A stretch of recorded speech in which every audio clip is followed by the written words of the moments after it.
How y'all doing? I'm Paul Ryan, your host of the Across the Cowboys podcast.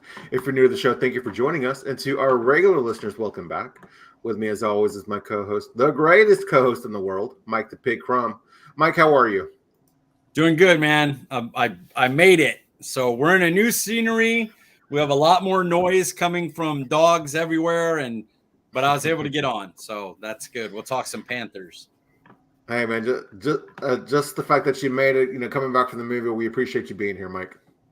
No sweat. Go see the new Hunger Games movie, Ballad of Songs and Snakes. Pretty good, especially if you read the book. And I went with someone who didn't read the book, and they enjoyed it. So, were there some good trailers? Oh, yeah. What were the trailers? Man, I don't remember. The movie is 2.5 hours, so it's, and I'm trying to okay, I remember this from the book. I remember that, what did they change, adjustments, and so I can't remember the trailers. Sorry. No worries. Well, Mike, before we get into our discussion tonight, let the people know they can find you on Twitter. At CeeDee Piglet, guys. Nice and easy.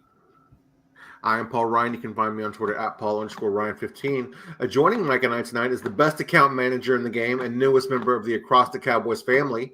Ladies and gentlemen, please welcome back Mr. Brenden Fergie Smith. Brenden, how are you?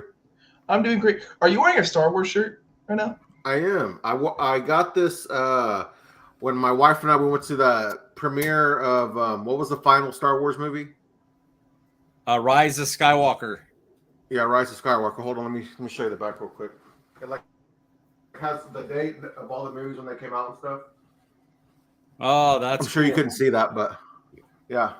I thought it was cool. It's pretty simple, but I don't see too many people wearing it, so I'm glad I got it. So I got Marvel. You get on us for nerding out, but you never joined in on the Star Wars conversation? Is that what's going on? I'm not nerd enough to be on y'all's level. Like I barely know the names of the movies, let alone to go in depth on the characters and stuff. So I'd prefer to listen. My wife, on the other hand, she probably knows more than you guys. Oh, impressive! I hear a challenge.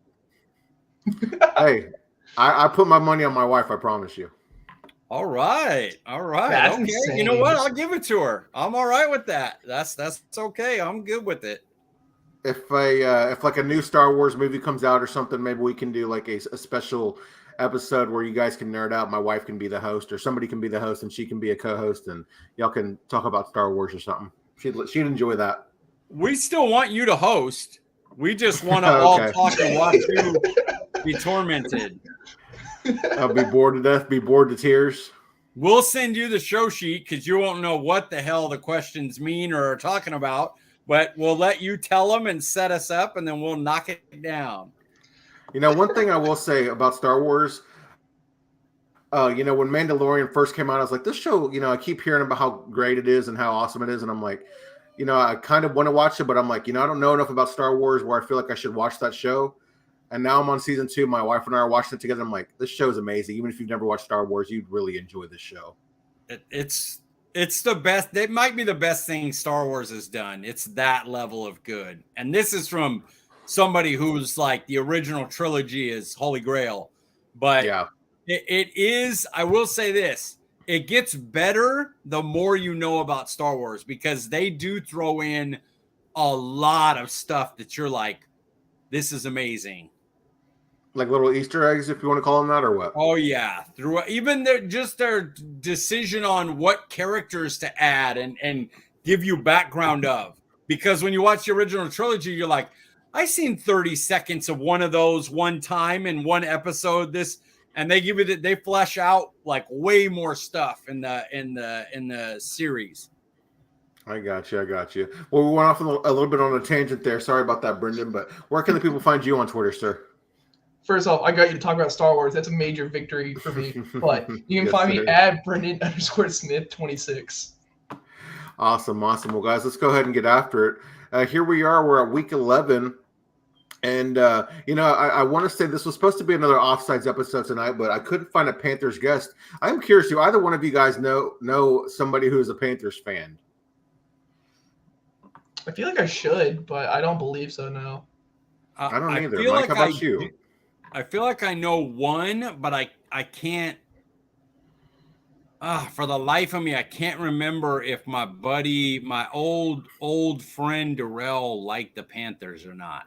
I know it wouldn't have been his like main team, but there was somebody I know that was like, "Oh yeah, I go for the Panthers too," because they're like from that area or something. But no, not for sure. Like, oh, this guy I know is a Panthers fan. No. Yeah, it's interesting because I've never really seen like a Panthers community there on Twitter. Of course, you've got your Eagles, you've got your Cowboys, and a couple of other ones, but I've never really seen anybody on Twitter like, especially recently with some things we're going to discuss tonight, but like talking about the Panthers, talking about Bryce Young and the positives, and just I never see anybody really talk about the Panthers, so I kind of had a difficult time finding a Panthers guest. So, instead of it being an offsides episode tonight, guys, it's going to be Mike, Brenden, and I will be doing another sneak peek episode instead. Here we are, week 11, and the Dallas Cowboys are on the road and headed to Carolina to take on the 1-8 Panthers. The Panthers are having a bad season, to say the least. And one talking point that has made the rounds through the media outlets is Bryce Young being taken over C.J. Stroud as being a mistake. Mike, I'm curious, is it fair to compare Bryce Young and C.J. Stroud? I mean, you kind of have to. They're the 1 and 2 pick. What are you going to do? I was a CJ Stroud guy, but I was just strictly on his height because I had them both graded basically the same.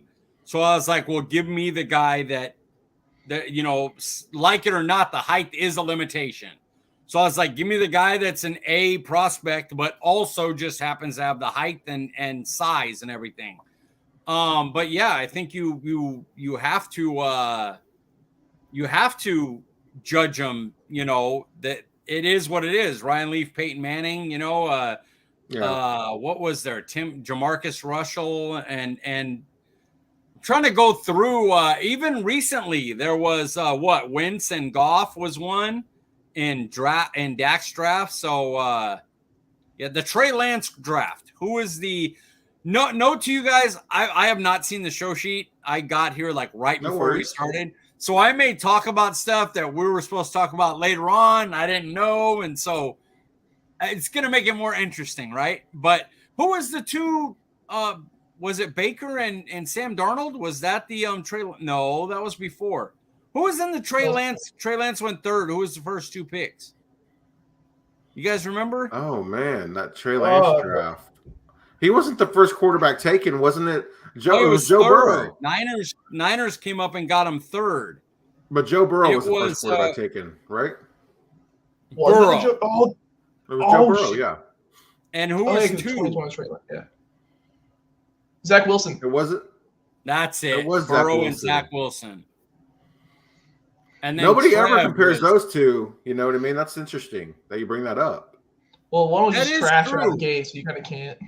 I think. Yeah, but still, you should be hearing those talks. Yeah, I guess it's because the number one is dominating. Yeah, that's a good point. Yeah. But what do you think, Brenden? I mean, should people be comparing Bryce Young and C.J. Stroud? Well, until you see like a major drop off of one player where there's non-existent like Zach Wilson. But no, Mike hit it on the head. You're 1 and 2. Like you kind of have to, because if C.J. Stroud pops off, wins Rookie of the Year, he's in the MVP conversation this year. Damn, we traded up for the first overall pick and we got nothing. But also, we'll get into it later. But Carolina's a dumpster fire, so they have nothing. But yeah, right now you have to. They're 1 and 2. It's for the Rookie Year. Both have much to build off of them. So yeah. Okay, so. Not seeing the show sheet, so I might be messing something up here, but he said something about, going into it, I would have thought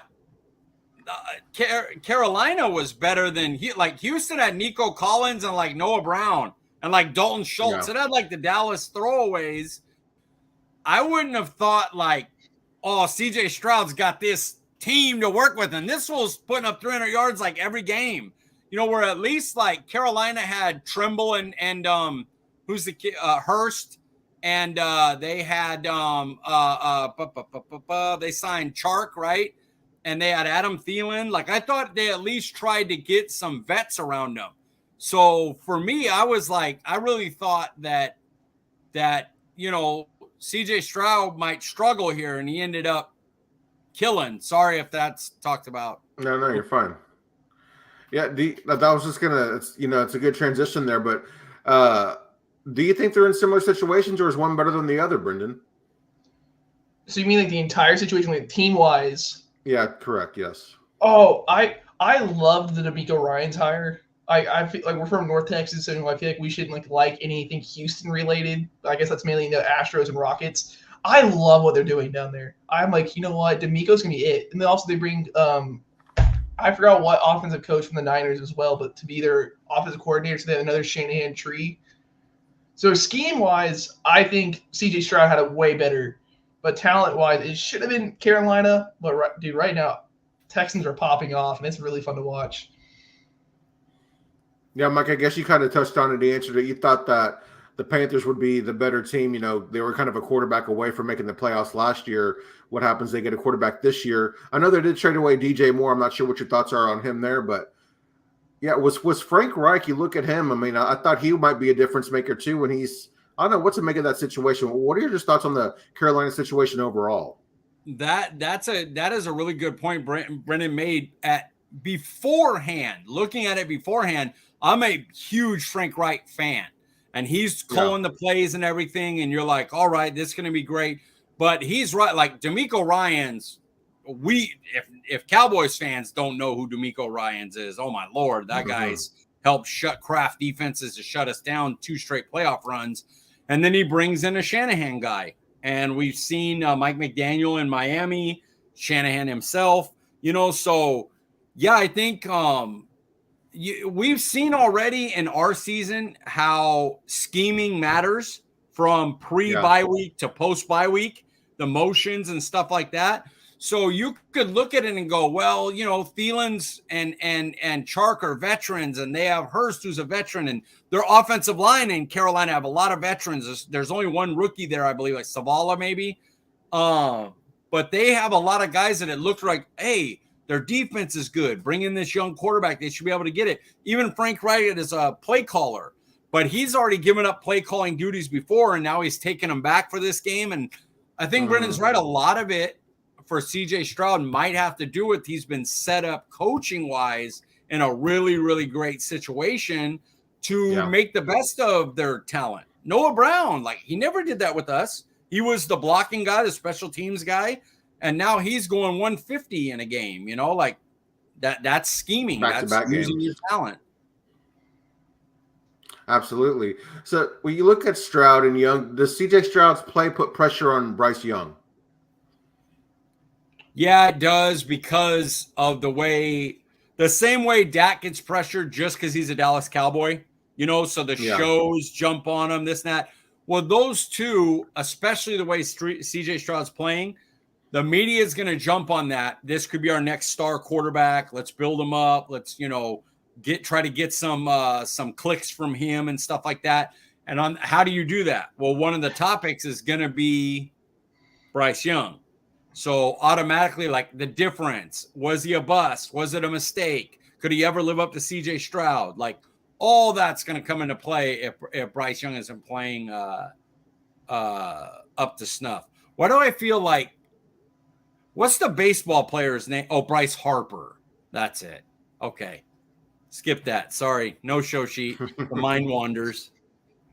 No worries. Do you think that Stroud puts pressure on Young, Brenden?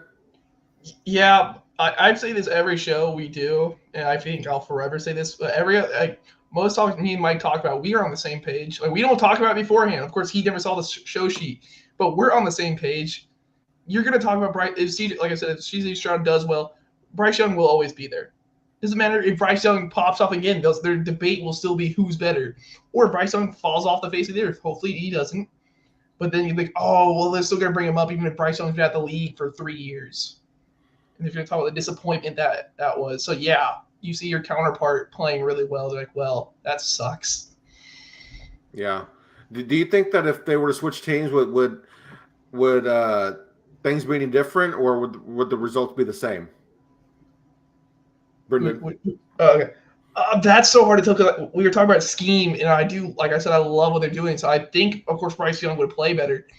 But it's kind of hard to tell because like you were talking about earlier, CJ Stroud's size. Like, dude, he is one big human being, and he's fun. He's still mobile. He's able to run. So who knows? I still think Stroud will be better, but Bryce Young will be playing a lot better in this scheme than with Frank Reich. But who knows? Their scheme might be crazy this week with Frank Reich calling the plays again. I don't know. I don't know what to think about Frank Reich as far as play calling goes because when he had it, they weren't doing very well, and then the other guy took over, the offensive coordinator took over, and it seemed like the offense was doing better, and they just kind of had a couple of bad weeks again, but it seemed like Young was making some strides, and now he's taking them back. So I don't know what to make of that. What about you, Mike? Do you think if the quarterbacks were flipped, if Young was in Houston and Stroud was in Carolina, would it be the same? Like Stroud would be struggling, or do you think maybe Stroud would have more success with this Panthers offense? I think Young would be better in Houston. I still think Stroud would be very good, even if you put him in Carolina with all the veterans there. He looks like he could be special. Like he just looks like one of those dudes. Not that Young won't be, but like right out the gate. I mean, we're talking MVP discussion, legitimately. Not that he's the MVP, but he's in that discussion. Legitimate, not a BS like trying to throw him in or trying to make up something. Like anybody that didn't have him in the discussion, I wouldn't take their list serious. He's that level of play, and you're doing that as a rookie. Got to credit it for him. That's something special. Absolutely. So for me, it's a little early to talk about using the B word for Bryce Young. Of course, I'm referring to the word bust. But at what point is it fair to have is Bryce Young a bust conversation to you, Mike? Definitely not this early. You got to get in. I think if you haven't shown improvement in the year 3 season, that's typically people's big jump year. I know it happens a little bit earlier nowadays with the way college transitions, but if it's not by year 3, that's when you start to go, okay, we got to worry about, are we picking up the 5th-year option on him? Is it going to be worth it for us? So that's kind of when the money starts to come into play. And so that's when, the label will come up, the bust label will start to come up. What about you, Brenden? At what point do you think it's fair to start having that conversation? Oh, no, I completely agree with Mike. It's year 3. And of course, you can speculate maybe if they don't put any weapons around Bryce. We'll get through that because, this is like, team malpractice. But no, it's completely year 3. Michael is at it right on the nose. I have nothing much else to add to that. Earlier, Mike was talking about the weapons that Carolina brought in to help Bryce Young. Of course, talking about the veterans and Adam Thielen and Hayden Hurst and DJ Chark, and then they went out and drafted a Jonathan Mingo with a 2nd-round pick, and they had Terrace Marshall, another 2nd-round pick who's kind of yet to develop or do much in the NFL. But do you think that Carolina did enough to help Bryce Young succeed in his rookie year, Brenden? You could say yes, because they did try to get people. But they got injury-prone players. Yeah. Like, I know you want to get the bargain in because, we don't know what we're going to have. You don't have your first overall pick. Like, you don't have your first-round pick. So, honestly, throw caution to the wind and legit just try to get players that would help your team out and see what you got early. But I guess you can say they have because, they drafted Mingo early and they gave Thielen some money, but I don't think terribly much.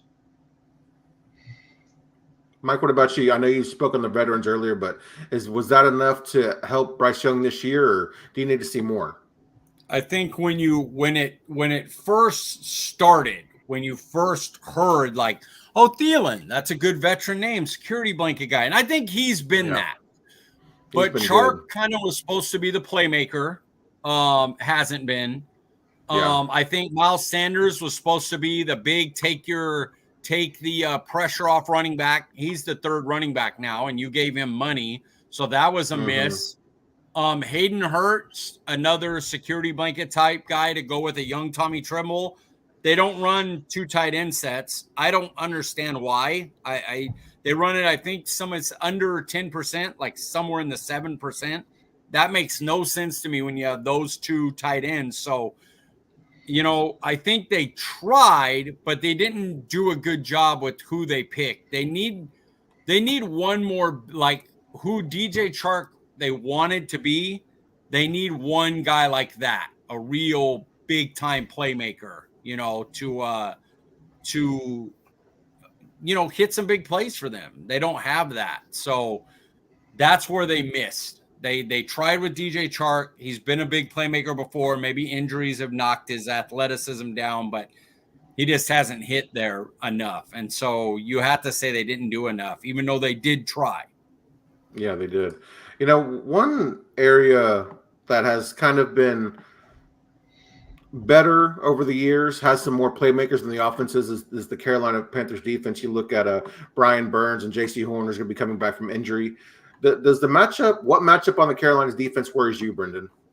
It's their front four. J.C. Horn and C.J. Henderson will both be out against Dallas. Oh, okay. From what I read from Nosey. Correct. But it's the front four. Derek Brown still is nothing to sleep on. That is one big boy up the middle. And Brian Burns will be heavily on Terrence Steele. He had a little bit better of a game against the Giants, but Brian Burns is a completely different animal than what the Giants have entirely. But then that and Derek Brown, I honestly don't know who the other is. Is it Etura Gross Mato still there? I have no idea. But it's the front four. That's going to be the big test for our offense. Mike, what about you? Who on the Carolina defense worries you? Or what matchup, rather? It would be Burns versus Steele, obviously. They haven't done a good job with pressure rate, and they blitz a lot, which is weird. But if he gets going and we don't give him enough help, that one, we've seen it kill us in the Eagles game. Don't get me wrong, Dak went for 374 and 3 touchdowns, but if you have a guy that can ruin the end of a game, if the game happened to be close, that could be your undoing. So that's the matchup. If he breaks loose once and Dak throws a pick because he's pressured and there's a strip sack, that could be an issue. Also, for people killing Mozzie Smith already, Derek Brown was a top 10 pick. He didn't do anything for 2 years, and now he's a monster. That position takes time. There's rarely a Jalen Carter that comes out and kills. And if you notice, Jalen Carter even got injured and hasn't been the same guy since he got back from injury. He still started off better than I ever imagined he could. But that's one thing that position you wear down. Osa, his rookie year, was a monster for the first 7 games. And then you start to wear your body down. You're used to college level snaps and not playing against NFL strength. And this is the type of stuff that happens. So, be prepared for Mozzie to make a jump, year 2, year 3. But just remember that Derek Browns and the Quentin Williams took a few years, and now they're killers. Absolutely. Yeah, I know. Looking at that defensive line, man, this is kind of not necessarily a prove-it game, but you're hoping to see maybe Terrence Steele get a confidence boost after his performance last week, and maybe health is getting closer to being 100% than he's shown all season. So we'll see about that matchup. That is an interesting one to watch. Going to the offense, though, is there anything or anyone on the Panthers offense that could give the Cowboys defense problems, Mike? Man, I mean, Bryce Young's legs, scrambling quarterbacks have always done some damage to us. We kind of, we start to contain him as the game goes on, but early on they could allow, some runs to the quarterback. I don't see it in the secondary. Thielen should be, Thielen will get his catches. He's a solid receiver, but he's not going to be killing Gilmore and Bland the whole game. Maybe inside on Lewis, or if Lewis, he was on the injury report. Word is he's going to play, but if he was limited, that could be an issue. But I don't see too much one-on-one matchup that's going to get us. I think it's going to be more trick stuff, a little kind of new flair stuff they put in. They had a few extra days to prepare. They have the new play caller back, which is the old play caller, but he hasn't called plays in a little bit. And so I think it's going to be more trick scheme stuff than it is player matchup stuff. What about you, Brenden? What are your thoughts on the Panthers offense and potential problems it could cause the Cowboys defense. No, my kid on it is QB contain. I don't care. I love winning by 30 plus points. It does feel good. It does. But nothing pisses me off more like perfect coverage and you see the quarterback is scamper for 10, 15 yards. Like, why? Why couldn't y'all just have one person there just actually be able to keep you contained for once in your life? Mac Jones even ran a little bit. But yeah, no, it's completely Bryce Young's legs. He's small. They're not going to see him. Kyler Murray has killed us. I know he's a lot more mobile, but it's got to be his legs. Are y'all worried at all about Adam Thielen versus the Jordan Lewis, that matchup? He doesn't hit a lot of big plays. So maybe a couple third down conversions. Yeah, but I expect Thielen to get 6 receptions, 50, 60 yards. I don't see him going off crazy. I got you. Does this game give you Week 4 Arizona Cardinals vibes at all, Brenden? Every game, I feel like we're going to win by a lot. Makes me feel like that now. I was like, even though you can go back to that episode, I was cautious. Like I was saying, it wasn't going to make a crazy big game or anything, but everything scares me now. I'm like, oh, this team's awful. We should dominate them. Wait a minute. I'm not going to wait to stare at my TV, want to throw things or something watching this game. But so I'm going to give everybody their props. They're in the NFL. They're going to play well. So that's what my standard is for every game now. Mike, how about you? Do you get any Arizona Cardinals vibes from this game? I'll go deeper into this later on. It does feel very trappy to me, this game. But unless I'm going to be at Disneyland, I'm not worried. This ain't going to be like the Arizona game. We know why I lost the Arizona game. Dallas. We know why Dallas lost the Arizona game. I decided to take a trip to Universal and Disneyland, and that's why we lost. Blame it on whatever you want. I've been around long enough. I know this is on me, and I'm going to be in town, so I'm not – no, it's not similar. Trap gamey, though. That worries me. Yeah. We've talked a little bit about the talent, and I think it's fair to say that the Cowboys have the advantage there, and even probably the advantage on the coaching staff as well. But just when you think about this game and then Cowboys maybe looking past this game and worried about Thanksgiving and just, kind of not taking these types of teams seriously, is this a tough matchup for Dallas, do you think, Mike? This one, it's been getting me too. I did Tom Downey's confidence level and I put 7 to 10 and everybody's like, what? 7 to 10? They're down their corners, this and that. Let me explain my logic on this game. And you have to remember, I've gambled since I was 11 years old. I think very differently about games than most other people. So first thing, Carolina has a couple extra days to prepare. They played the Thursday night game. Second, Dallas is notoriously bad in 10 o'clock games for me, 1 o'clock game, noon games for you guys. Noon games on the East Coast. For some reason, they sleepwalk early on. It just happens a lot.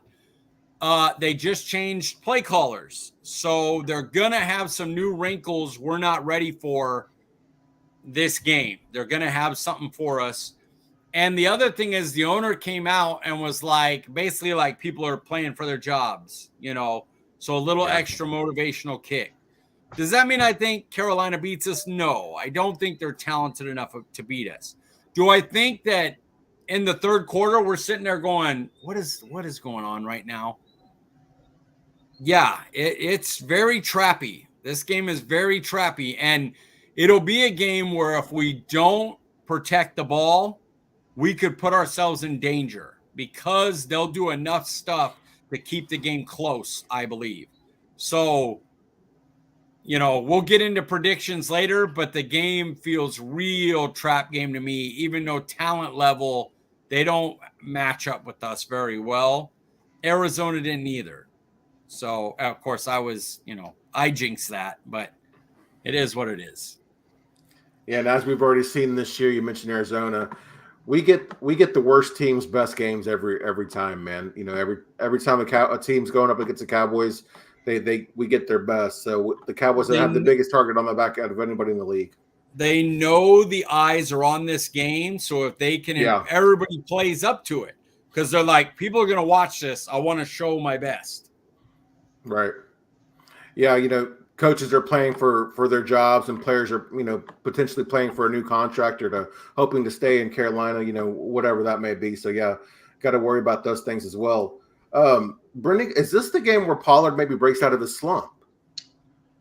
I don't know about Pollard anymore, man. He doesn't work with this scheme. He'll have some explosive plays. I bet he'll have at least I'll say 2 20-yard plus runs. It'll be right at the middle. We're not gonna be like, oh, well, there's a lot of commotion, and you're gonna see him go up right at the middle. And it's gonna happen. I don't think he's gonna have a breakout game this year. I more think Rico than anything will have a breakout game. I don't see Pollard doing much. He's way too cautious. Rico will put his head down. He is the mini barbarian.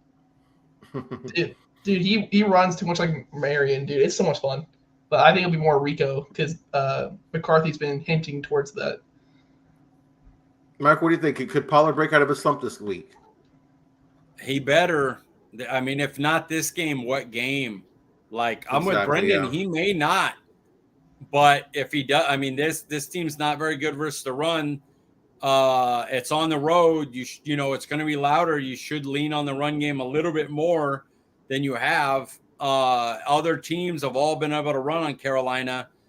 So, man, if Pollard, like Brenden said, doesn't hit a couple big runs and have a big game and is like in the 4.5 to 5 yards per carry realm, then I would really begin to worry for this year, because I'm going through. Washington's a monster to run on. Seattle's tough to run on, I believe. Still, they're easier to pass on.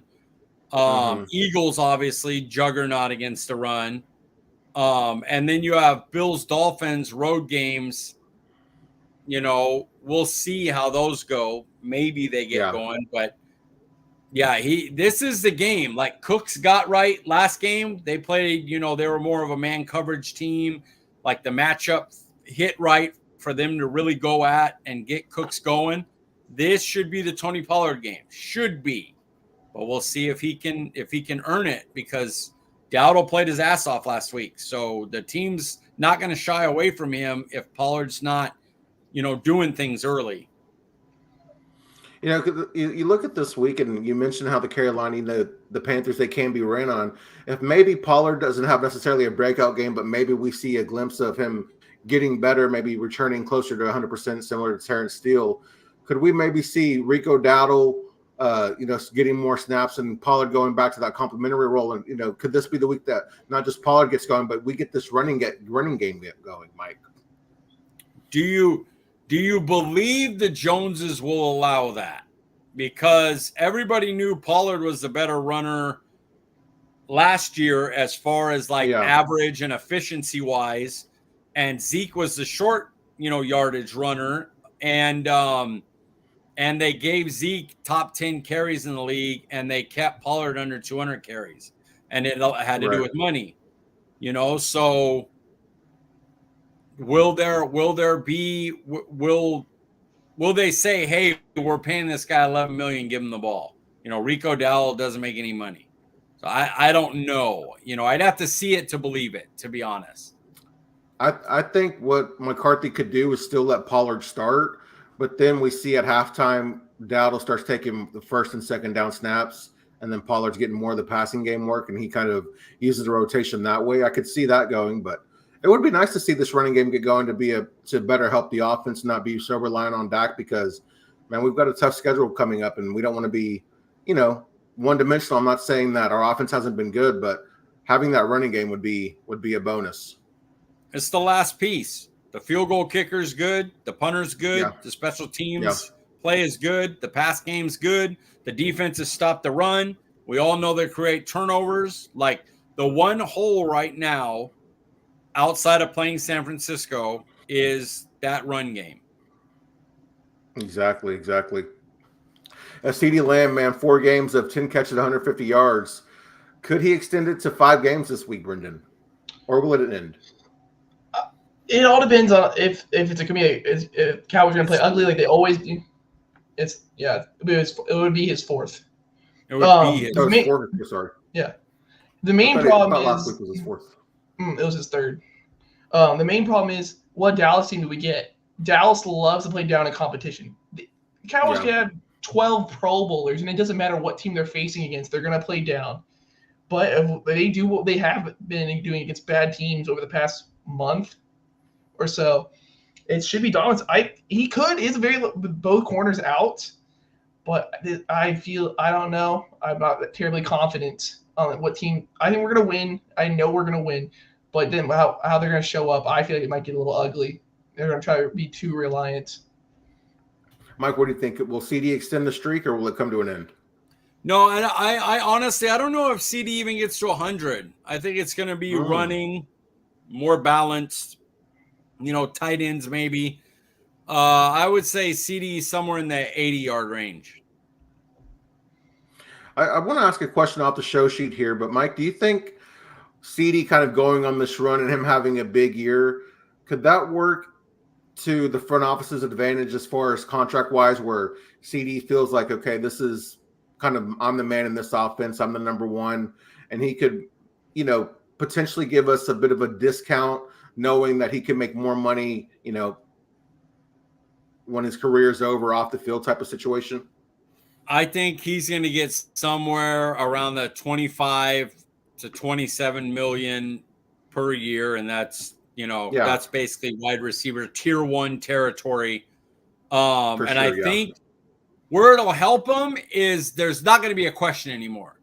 Jerry's not going to come in thinking like, oh, is he really? Could he do that? No, he did something no other wide receivers ever done in a 3-game span. Mm-hmm. So I think where it helps is they know he's tier 1 now. He's up. He'll chase AJ, Jefferson, Kupp when healthy. That group of tier 1, he's up there. Wherever you want to rank him, I don't care.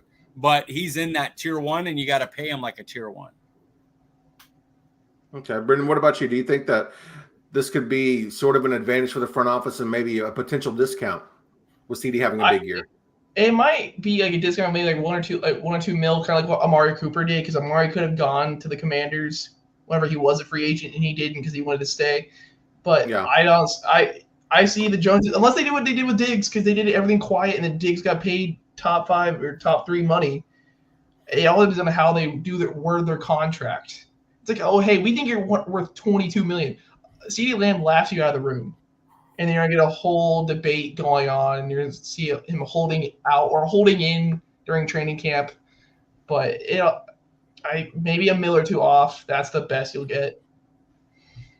Let's all cross our fingers that this is not a Randy Gregory contract in the waiting, man. No, Lamb wants to be there. They want to pay him. They value that position, and they know he's the main guy at that position. Where Gregory had Parsons and Lawrence there, he was like the extra. They know. It's the question will be: will they let it go to the 5th-year option? Or will they do it this offseason? I would bet they do it this offseason. I'd be trying to pay him before Justin Jefferson gets paid. I'll tell you that right now. That's just going to raise the floor. Right. So is this another statement-making game similar to what happened last week versus the Giants, Brenden? Statement, no, because this is another bad team. But it could be statement for players. As far like how they win. Sorry. If they play ugly, it's a statement for a bad reason. But no, if they dominate like they have been, they've shown that they can dominate bad teams. So it's not really a statement anymore. If they had a couple like rocky games where like, oh, we barely beat the Giants, the Rams game was hell, then yeah, but not really. It doesn't feel like one to me. Mike, what do you think? If Dallas were to blow out the Carolina Panthers, would this be another statement kind of making game, putting the league on notice? No, they whoop up. How many blowouts do they have already? I don't even expect it to be a blowout, to be honest. I think it's going to be a very Eagles game. Eagles have had a lot of games where they, it's decently close, whatever. They get up by a couple scores going in the 4th and, hold on to win. Yeah. But if Dallas won, say, 38-10, I don't think it would be a statement. It would just be like, all right, they did their job again, which is a good thing. Nothing wrong with that. But I don't think anybody would come out of it going, okay, here we go. Here we go. You think this is going to be another Texans-Cowboys game, don't you? Similar to last year. I was at Disneyland for that game. That was the curse breaker. That was the one we finally won. I don't know if it'll be that close, but I think a lot of people expect it to be 35-10, like 3-4 scores. I don't expect it to be like that. Okay. Should Dallas make an example of the Panthers like they did versus the Giants, or take it easy considering it's a short week, Mike? I'll spank them. That's the way you take it. You kill them early, and then you could take your foot off and sit Dak another fourth quarter. Weirdest thing ever is the fan. I'm not gonna point out what team they almost always all are, but the stat padding. I'm like, guys, he doesn't play in the fourth quarter. What stats is he padding? The guy kills them and then sits the fourth quarter. Oh, look at him stat pad. I'm all in the third quarter. You're stat padding. Sorry, they don't take him out in the third quarter where weird shit could happen. Where Cooper Rush throws a pick, and you don't want to. You want to get it to where it's the fourth quarter and they just don't have enough time. You're not going to take the guy out at halftime up 3 scores. I'm sorry, it's not going to happen. But yeah, the stat padding thing. That's the new. It was yards allowed by Diggs when that was. What does that mean? What do you mean yards allowed? The guy's an all-pro. He's got 11 interceptions. Who cares? And then last year with Dak's interceptions, and now this year is the third quarter stat padding. That's the new one. You gotta love it. What do you think, Brenden? Is this should we try to make an example like we did versus the Giants, or take it easy with it being a short week? Maybe not try to show too much. Kind of have a vanilla game plan. No, I completely agree with Mike. They're an NFL team. They're going to play their heart out, dominate. If you can, dominate. Because like I've been saying, I can see this game being taken away from them. I still think we're going to win by a decent bit, but I dominate if you can. Get Dak out early. Get Tyron Smith out immediately as soon as you're done. Let CeeDee Lamb. If CeeDee Lamb's close, stat pad in the third quarter, because apparently not playing another full quarter of football is not stat padding or anything. But okay. But yeah. Yeah. Imagine being pissed off. Wait, I'm sorry. Imagine being pissed off as another fan base that your rival team is blowing out people. Wow, look at them stat padding. They should be. My bad.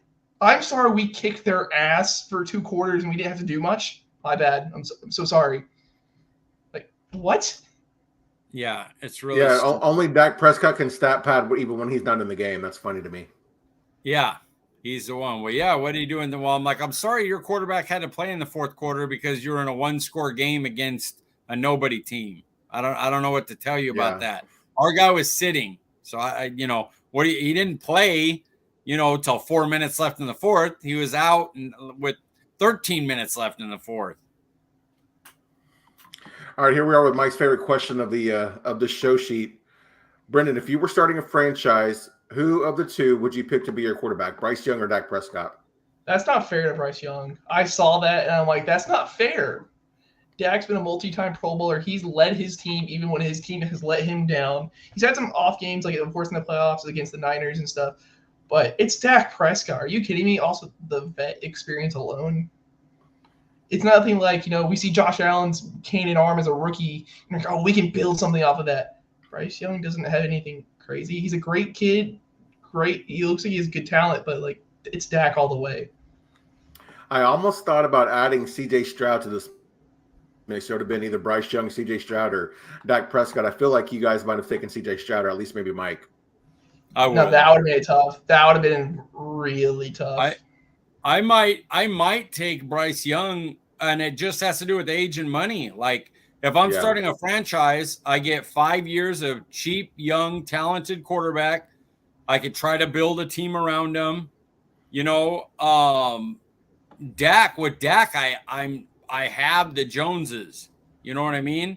Now, if I'm starting a franchise of my own, not Dallas, and I could build around the player, then the easy decision is Dak. That's no doubt. I mean, we don't know what Bryce Young is. He hasn't shown enough yet.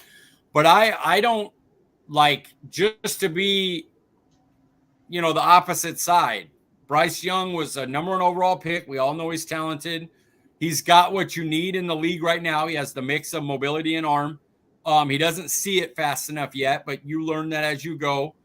And he's cheap, and I could spend a lot of money around him to build up a great defense and a great set of weapons or a great offensive line. And so, sure, I'll make the argument that I could take Bryce Young. I wouldn't, but I can make that argument. Like, if somebody was on here and was like, nah, Dak hasn't showed me enough to show, like, I shouldn't start over with a number 1 overall pick. I'm going to start over and see what I can get out of him. I'll be like, that makes sense. I understand that. Yeah. All right, Mike, who will win this game? Dallas will win. Closer than what people think, but Dallas will win. Brenden? Like I said, every time, I will never stray away from Dallas, even no matter if we're playing the Chiefs or anything. It's Dallas. Yeah, I agree with you guys. Dallas by, a few more points than what Mike predicts. Brenden, who will score the first touchdown? Oh, I wonder where I'm going with this. It is Fergie, and it's going to be another fun one, and it's going to be great. Mike? I'll go Pollard.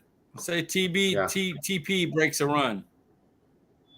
That's what I have. Tony Pollard as well, hopefully breaking out of his slump and maybe getting some much-needed confidence back. Who will score the most fantasy points, Mike? I mean, it's probably going to be Dak. Yeah, I mean, it's chalk, but it's probably going to be Dak. Brenden? It depends on, of course, it depends on what league. If CeeDee Lamb pops off and has a couple of big gains, it could be CeeDee Lamb, but no, it's Dak. He's been on a tear. He's facing a bad defense. I could see him going for 30-plus points.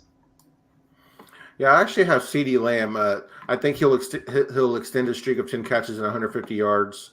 With a game like that, I mean, he scored a lot of fantasy points. I don't know. I imagine Dak outscored him last week, but CeeDee Lamb was the number 1 wide receiver in fantasy last week, so that'll be fun to watch. What's your score prediction, Mike? I'm going to say 26-19. A little bit closer to what people think. Stays close early. Cowboys go on to win. It's still two. Is it 2 scores? 7? 20. Oh, wait. Did I mess that up? 29-16? I don't remember. Let's stick with 26-19. That works. Man, if Dallas gives up 20 points or close to 20 points against this offense, that'll be or rather, if our defense gives up close to 20 points or 20 points to this offense, that'll be kind of discouraging, in my opinion. Brenden, I think a turnover. I think they'll get a turnover in their area, and that'll be 1, and then 12 points after that. Not that big of a deal. That's fair. Brenden? I feel like this is close to what I said against Arizona. Like, I wanted to keep it closer, but I'm saying 28-17. Yeah, I'm a lot more confident than you guys are. I have it 30-3, so we'll see. You guys are probably right.